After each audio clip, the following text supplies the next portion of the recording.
Baik, selamat pagi Pak. Terima kasih atas kesempatan yang diberikan kepada kami. Jadi di sini kami kelompok 2 akan mempresentasikan tugas kelompok.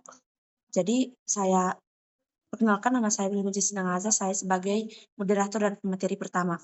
Jadi saya akan menjelaskan yang pertama itu garis pantai dan samudra cekungan. Sepanjang sejarah manusia, 71% permukaan bumi yang tertutupi oleh lautan merupakan sebuah misteri. Populasi besar yang tinggal di tepi laut sangat menyadari dampak gelombang, pasang surut, dan efek dahsyat dari badai yang kuat. Namun, mereka hanya bisa menebak kekuatan yang menyebabkan proses-proses ini. Kini kita tahu bahwa proses-proses tersebut dihasilkan dari interaksi dalam sistem iklim dan sistem tata surya. Pasang surut disebabkan oleh interaksi gravitasi antara bumi dan matahari serta bulan, dan gelombang pantai serta badai dihasilkan dari interaksi antara atmosfer dan hidrosfer. Next.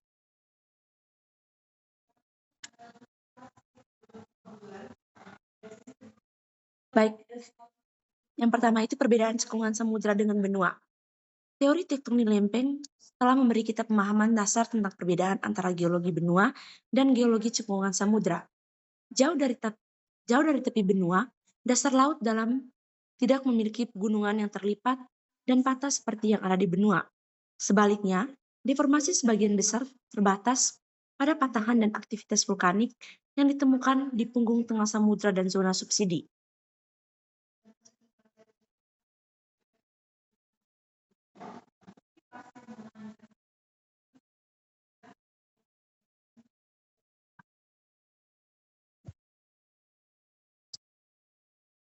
B itu di atas. Sorry, oh ini. B.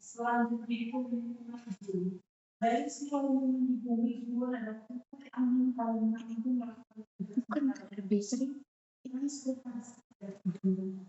Yang berikut itu proses pesisir. Garis pantai adalah wilayah luas tempat daratan dan aliran sungai bertemu dengan laut. Masalah lingkungan seperti erosi pantai dan populasi perairan dangkal menjadikan geologi garis pantai sebagai bidang penelitian yang aktif.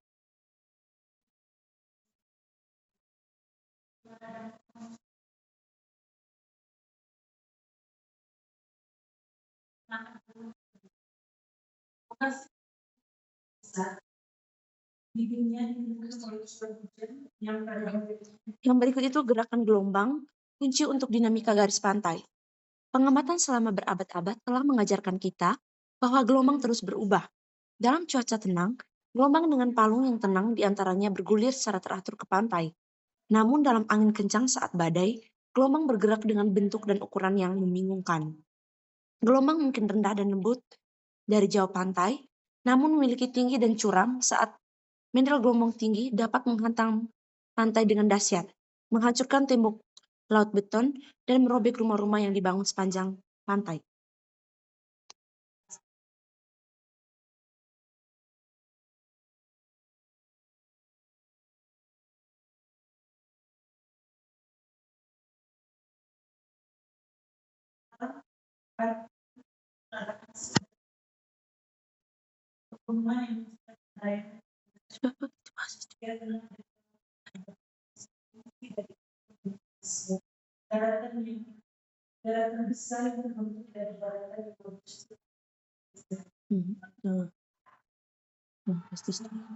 Kita dapat menggambarkan bentuk gelombang berdasarkan 3 karakteristik berikut.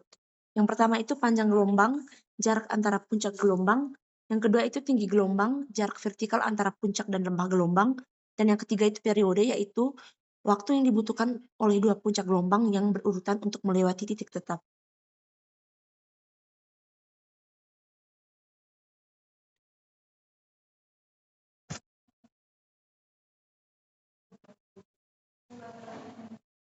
Yang berikut itu zona selancar. Gelombang menjadi lebih tinggi saat mendekati pantai, di mana gelombang tersebut mengambil bentuk gelombang berujung tajam yang sudah dikenal. Gelombang ini disebut gelombang pecah karena saat mendekati pantai, gelombang tersebut pecah dan membentuk ombak permukaan yang berbusa dan bergelembung. Zona ombak adalah Zona ombak adalah sabuk tempat gelombang pecah runtuh saat mendekati pantai.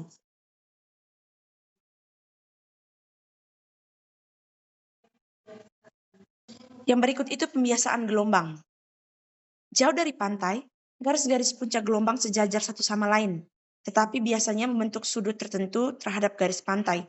Saat gelombang mendekati pantai di atas dasar yang dangkal, gelombang tersebut secara bertahap membengkok ke arah yang lebih sejajar dengan pantai. Pembengkokan ini disebut refraksi gelombang.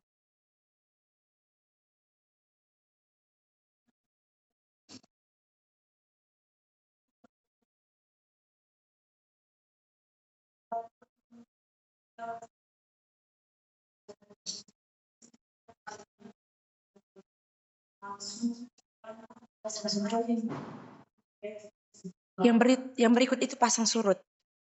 Selama ribuan tahun, para pelaut dan penduduk pesisir telah mengamati naik turunnya permukaan laut 2 kali sehari yang kita sebut pasang surut.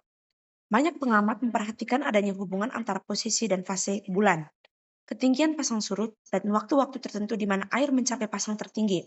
Namun, baru pada abad ke-17, ketika Isaac Newton merumuskan hukum gravitasi, kita mulai memahami bahwa pasang surut terjadi akibat tarikan gravitasi bulan dan matahari pada air laut.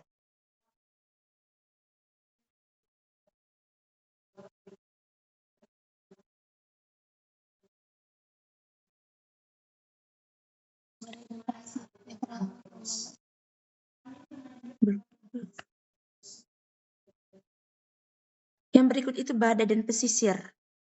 Yang pertama itu gelombang badai. Badai silikon adalah badai terbesar di bumi, berupa pusaran perairan permukaan yang hangat di lautan tropis.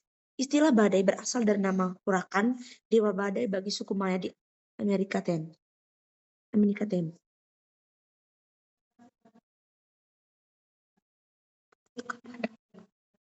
Masih belum ya? Hidupnya? Belum ya?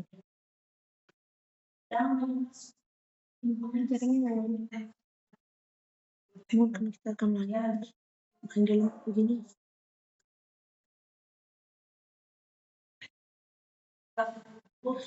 Yang berikut itu pembentukan badai. Badai terbentuk di atas bagian tropis lautan bumi antara garis lintang 8 dan 20 derajat di daerah dengan kelembaban tinggi, angin lembah, dan suhu permukaan laut yang hangat. Biasanya 26 derajat Celcius atau lebih. Kondisi ini biasanya terjadi pada musim panas dan awal musim gugur di Atlantik Utara dan Pasifik Utara tropis. Karena alasan ini, musim badai di belahan bumi utara berlangsung dari Juni hingga November.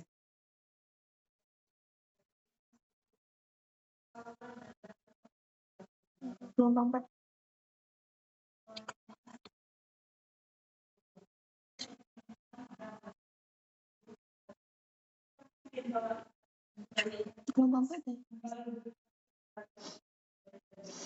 Yang berikut itu gelombang badai. Saat badai semakin intensif, kuburan air laut yang dikenal sebagai gelombang badai naik di atas permukaan laut sekitarnya. Tinggi gelombang badai berhubungan langsung dengan tekanan atmosfer di mata badai dan kekuatan angin yang mengelilinginya. Gelombang besar, ombak tinggi, dan gelombang yang didorong angin berada di atas gelombang badai tersebut. Saat badai mendekati daratan, gelombang badai bergeser ke darat dan membanjir di daerah pesisir, menyebabkan kerusakan luas pada struktur dan lingkungan garis pantai.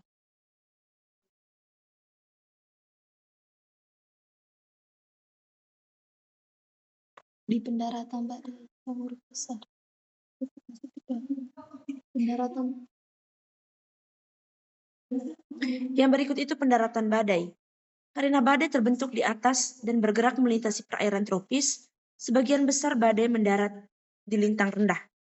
Sebagian besar badai Atlantik Utara mendarat di Florida dan Teluk Meksiko bagian utara.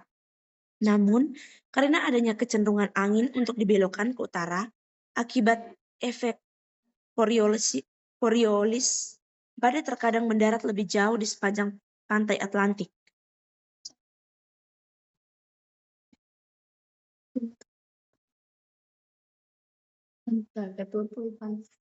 Yang berikut pembentukan garis pantai.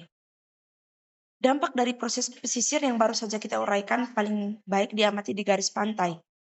Gelombang arus panjang pantai, arus pasang surut, dan gelombang badai, gelombang badai berinteraksi dengan proses tektonik lempeng dan dengan struktur geologi pantai. Untuk faktor-faktor tersebut membentuk garis pantai menjadi berbagai macam bentuk. Kita dapat melihat faktor-faktor ini bekerja di lingkungan garis pantai yang paling populer. Next.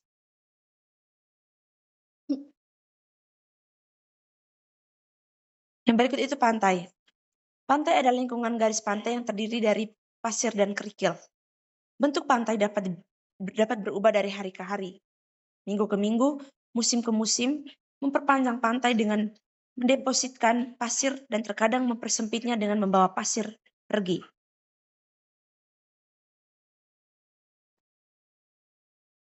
Yang berikut pembentukan garis pantai.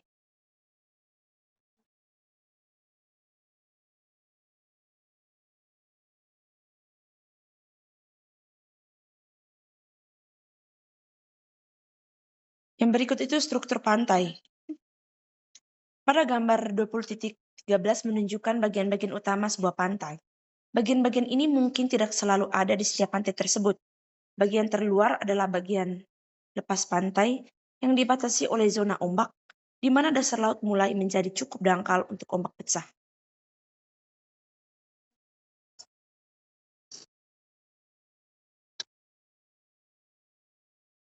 Yang berikut itu anggaran pasir di sebuah pantai. Pantai adalah pemandangan pergerakan yang konstan. Setiap gelombang menggerakkan pasir ke dalam, ke depan, dan ke belakang. Arus pasang surut bergerak maju. Baik arus pantai maupun arus pesisir menggerakkan pasir ke bawah pantai. Di ujung pantai dan sampai batas tertentu di sepanjangnya, pasir dipindahkan dan diendapkan di perairan dalam. Di bagian belakang pantai,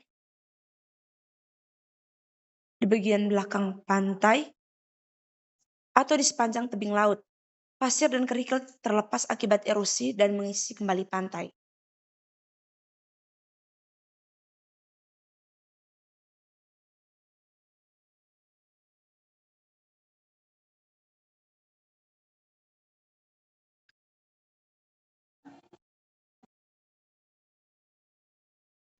Yang berikut beberapa bentuk pantai yang umum.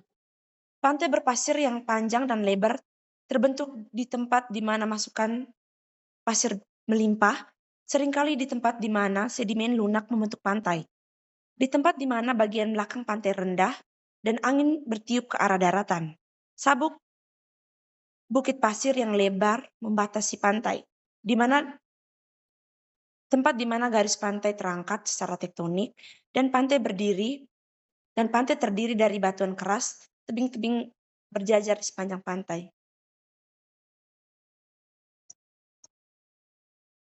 Yang berikut itu erosi dan pengendapan garis pantai. Topografi garis pantai merupakan hasil dari kekuatan yang sama yang membentuk bagian dalam benua. Proses tektonik lempeng yang mengangkat atau menurunkan kerak bumi, proses erosi yang mengikisnya, dan sedimen yang mengisi tempat yang rendah. Dengan demikian, berikut beberapa faktor berperan secara langsung. Yang pertama itu pengangkatan tektonik wilayah pesisir yang menyebabkan terbentuknya bentuk-bentuk pantai yang terkikis. Yang kedua, penurunan tektonik di wilayah pesisir yang menyebabkan terbentuknya bentuk-bentuk pesisir hasil pengendapan. Yang ketiga itu sifat batuan atau sedimen di garis pantai. Yang keempat, perubahan permukaan laut yang memengaruhi tenggelam atau munculnya garis pantai. Yang kelima, tinggi gelombang rata-rata dan gelombang pantai yang memengaruhi erosi. Dan yang keenam itu ketinggian pasang surut yang memengaruhi erosi dan sedimentasi. Yang berikut itu dampak perubahan permukaan laut. Garis pantai di seluruh dunia berfungsi barometer perubahan yang akan datang yang disebabkan oleh beberapa jenis aktivitas manusia.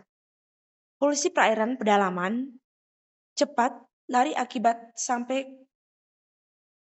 ke pantai, seperti limbah dari pembuangan kota dan minyak dari kapal tanker baut yang terdampar di pantai.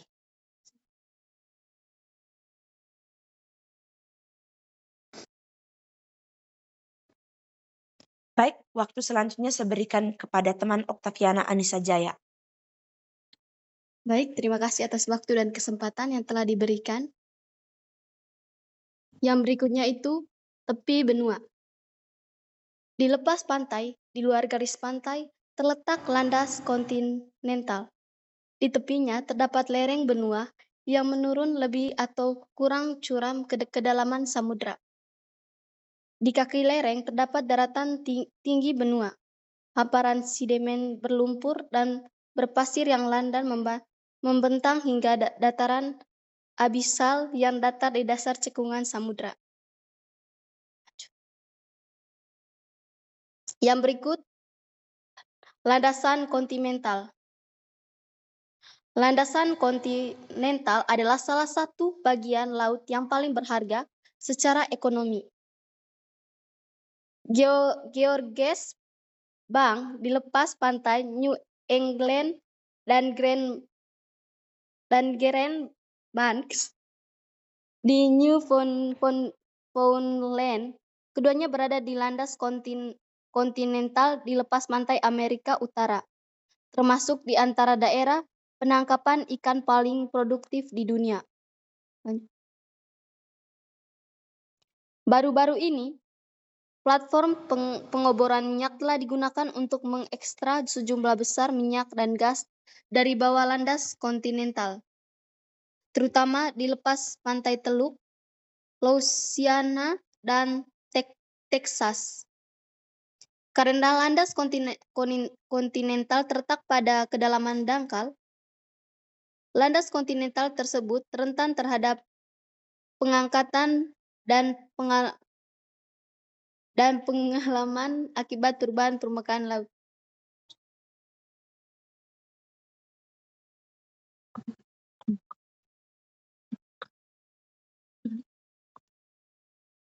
Yang berikut, lereng dan penggunungan benua. Perairan di lereng dan daratan tinggi benua terlalu dalam sehingga dasar laut tidak terpengaruh oleh gelombang dan arus pasang surut. Akibatnya, sedimen yang telah terbawa melintasi landas kontinental oleh gelombang dan pasang surut akan mengedap saat menutupi lereng benua. Para ahli geologi telah mengamati tanda-tanda longsoran sedimen dan bekas erosi berupa jurang dan mengarai bawah laut di benua.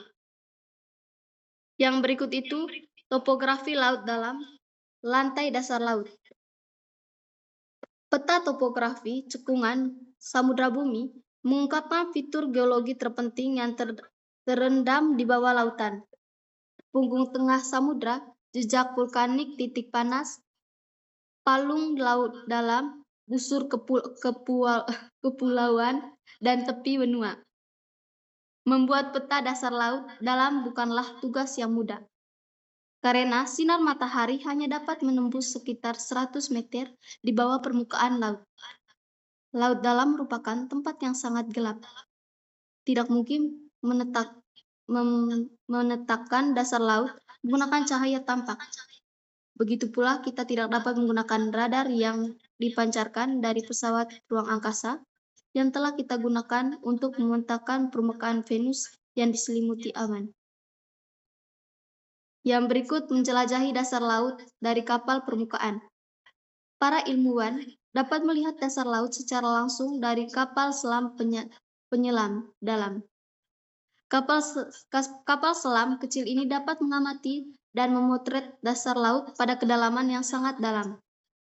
Dengan lengan mekaniknya, mereka dapat memecah potongan batuan,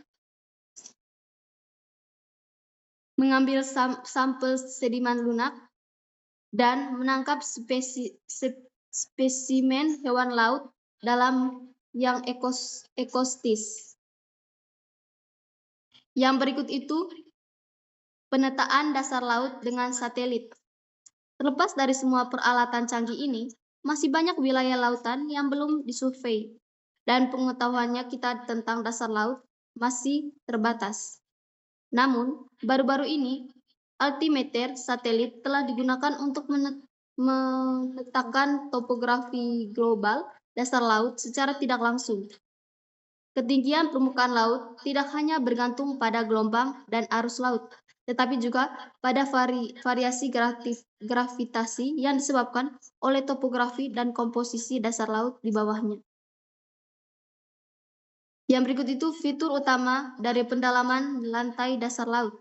Di luar batas benua dan zona subduksi, dasar laut dalam terutama terbentuk oleh aktivitas vulkanisme yang terkait dengan penyebaran dasar laut dan secara sekunder oleh sedimentasi di laut lepas. Yang berikut itu punggung tengah samudra. Punggung tengah samudra merupakan lokasi aktivitas vulkanik dan tektonik paling intens di dasar laut dalam. Lembah peletakan utama adalah pusat aktivitas tersebut. Dinding lembah mengalami petahan dan intrusi oleh sil dan dikel basal. Dan dasar lembah ditutupi oleh aliran basal dan puing-puing dari dinding lembah, bercampur dengan sejumlah kecil sedimen yang mengendap dari perairan permukaan. Yang berikut itu sedimentasi laut. Hampir dimanapun, para ahli oseanografi meneliti dasar laut. Mereka menemukan lapisan sedimen yang tebal, sedimentasi yang tak henti-hentinya di samudera dunia, memodifikasi struktur yang terbentuk oleh proses tektonik lempeng dan menciptakan topografi tersendiri di lokasi pengedapan yang cepat. Yang berikut itu sedimen di benua Eropa. Gelombang dan pasang surut bertanggung jawab atas sedimentasi terestrial di landas kontinental. Gelombang yang dihasilkan oleh badai hebat menggerakkan sedimen ke dalam dangkal yang sedang di landas kontinental, dan arus pasang surut mengalir di atas landas kontinental. Sedimentasi biologis di landas kontinental terjadi akibat penumpukan cangkang dan kerangka kalsium karbonat dan organisme yang hidup di perairan dangkal. Sebagai besar organisme ini tidak dapat mentolerir perairan berlumpur dan hanya ditemukan. Yang berikut itu sedimentasi laut dalam. Jauh dari tepi benua, partikel terestrial dan partikel hasil pengendapan biologis berbutir halus yang tersuspensi dalam air laut perlahan-lahan mengendap dari permukaan ke dasar. Sedimen laut lepas ini, yang disebut sedimen pelagik, dicirikan oleh jaraknya yang jauh dari tepi benua, ukuran partikelnya yang halus, dan cara pengendapannya yang lambat.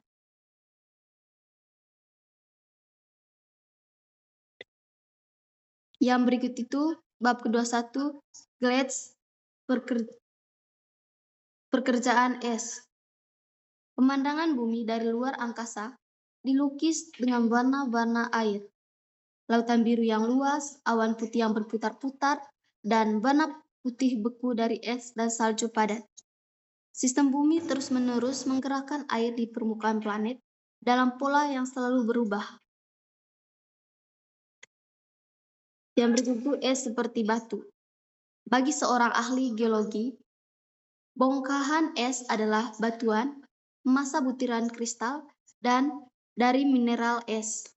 Seperti batuan beku, ia terbentuk oleh pembekuan cairan. Seperti batuan sedimen, ia terbentuk dari material yang diendapkan dalam lapisan di permukaan bumi dan dapat menumpukan hingga ketebalan yang besar. Seperti batuan metamorf, ia diubah oleh rekristalisasi di bawah tekanan, yaitu es glasial terbentuk oleh pengguburan dan metamorfosis salju, sedimen, kepingan salju yang tersusun longgar, masing-masing merupakan kristal tunggal mineral es benua dan mengalami rekristalisasi menjadi batuan es padat. Yang berikut itu gletser lembah. Banyak pemain ski dan pendaki gunung sudah familiar dengan gletser lembah, yang terkadang disebut gletser alpine. Sungai-sungai es ini terbentuk di ketinggian yang dingin.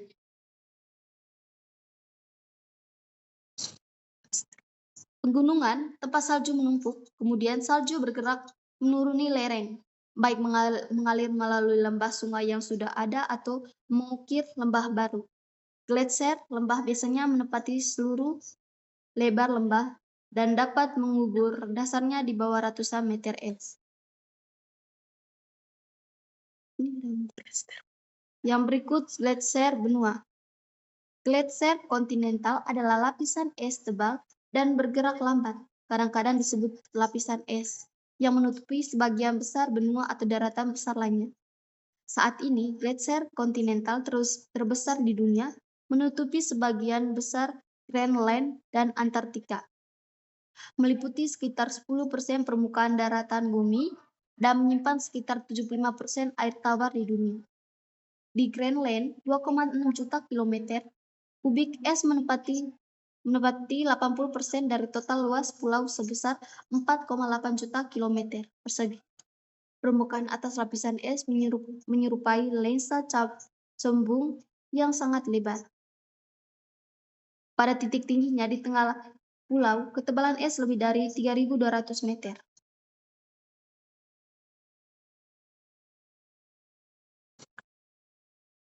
Waktu selanjutnya saya berikan kepada teman Patricia Putri Dilu. Terima kasih atas waktu dan kesempatan yang telah diberikan kepada saya. Berikut, saya akan menjelaskan bagian gletser terbentuk. Gletser bermula dari curah salju musim dingin yang berlimpah dan tidak mencair di musim panas. Salju perlahan-lahan berubah menjadi es, dan ketika es cukup tebal, ia mulai mengalir. Adapun bahan-bahan dasar, cuaca sangat dingin dan banyak salju. Agar gletser terbentuk, suhu harus cukup rendah untuk menjaga salju tetap berada di permukaan tanah sepanjang tahun. Kondisi ini terjadi di lintang tinggi karena sinar matahari mengenai bumi pada sudut rendah di sana. Dan di ketinggian yang tinggi karena atmosfer menjadi semakin dingin hingga ketinggian sekitar 10 km. Oleh karena itu, ketinggian garis salju ketinggian ke arah kutub, di mana salju dan es menutupi tanah sepanjang tahun, bahkan di permukaan laut. Di dekat Khatulistiwa, gletser hanya terbentuk di pegunungan yang lebih dari sekitar 5.000 meter. Yang berikut pertumbuhan gletser. Akumulasi. Salju yang baru turun adalah massa lembut dari kepingan salju yang tersusun dari longgar.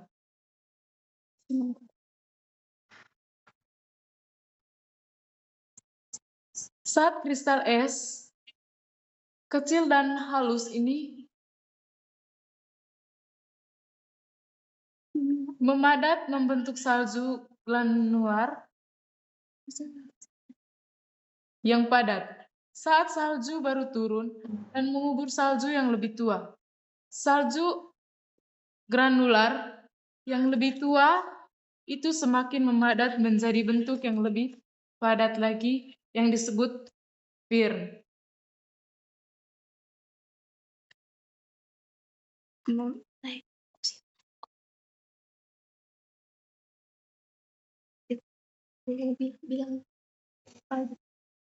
tidak mohon maaf mau jangan gitu deh.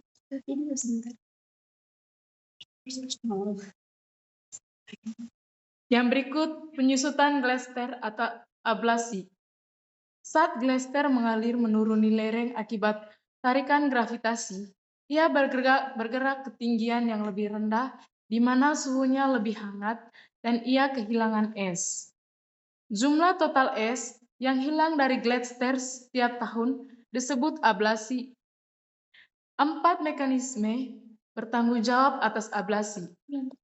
Yang pertama, pencairan. Saat es mencair, gletser kehilangan material. Yang kedua, pelepasan gunung es. Potongan-potongan es terlepas dan membentuk gunung es ketika gletser mencapai garis pantai. Sublimasi. Di iklim dingin, air dapat berubah langsung dari keadaan padat es menjadi keadaan gasnya atau uap air. Yang keempat, erosi angin. Angin kencang dapat mengikis es glacier terutama melalui pencairan dan sublimasi. Yang berikut anggaran glacier, akumulasi, ablasi, minus. Hubungan antara akumulasi dan ablasi yang disebut anggaran glasial menentukan pertumbuhan atau penyusutan glacier. Ketika akumulasi sama dengan ablasi, dalam jangka waktu yang lama, glacier tetap berukuran konstan, bahkan ketika terus mengalir, menuruni lereng dari daerah tempat terbentuknya. Bagaimana glacier bergerak? Jika akumulasi melebihi ablasi, glacier akan bertambah besar. Jika ablasi melebihi akumulasi, glacier akan menyusut. Neraca glacier bervariasi dari tahun ke tahun. Nah, berikut mekanisme aliran glacier. Aliran glacier terjadi dalam dua cara, melalui aliran plastis dan melalui pergeseran basal. Dalam aliran plastik, pergerakan terjadi sebagai deformasi di dalam glacier. Dalam pergeseran basal, glacier meluncur menuruni lereng sebagai satu kesatuan di sepanjang dasarnya, seperti balok es yang meluncur menuruni tanjakan. Adapun pergerakan akibat aliran plastik. Gaya gravitasi yang bekerja pada glacier menyebabkan kristal es individual bergeser dalam jarak yang sangat kecil relatif satu sama lain, sekitar 10 juta miliar dalam interval waktu yang singkat. Pergerakan oleh slip dasar. Mekanisme pergerakan glacier lainnya adalah slip dasar, yaitu pergerakan glacier di sepanjang batas antara es dan tanah. Aliran dan glacier lembah. Louis Agassiz, seorang ahli zoologi dan geologi Swiss pada abad ke-19, adalah orang pertama yang secara tepat mengukur pergerakan glacier lembah. Yang berikut Antartika dalam gerakan. Antartika mungkin tampak seperti daratan yang membeku dalam waktu, tetapi sebenarnya tidak diam di tempat. Glacier terus bergerak turun dari seperti yang pada gambar di bawah ini.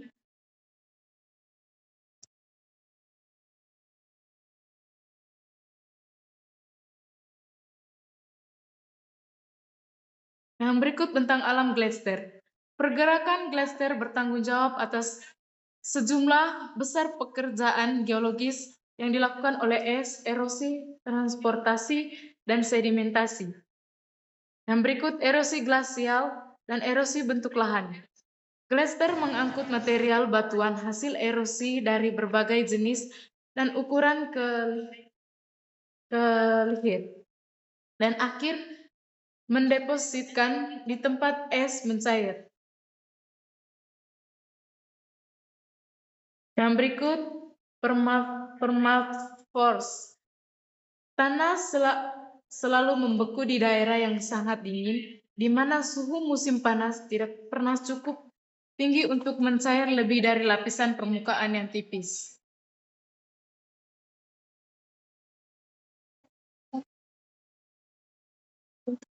Siklus glasial dan perubahan iklim.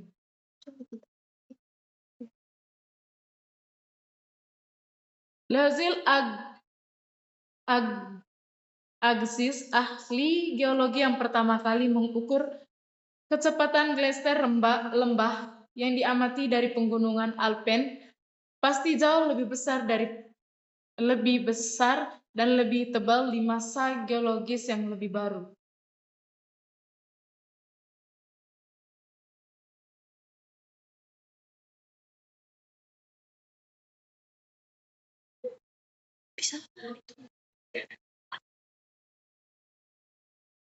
Baik, sekian presentasi dari saya. Waktu dan kesempatan saya berikan kembali ke moderator. Baik Pak, sekian presentasi dari kelompok kami. Atas perhatiannya kami ucapkan lipat terima kasih. Selamat pagi. Bagi Pak. Selamat pagi, Pak.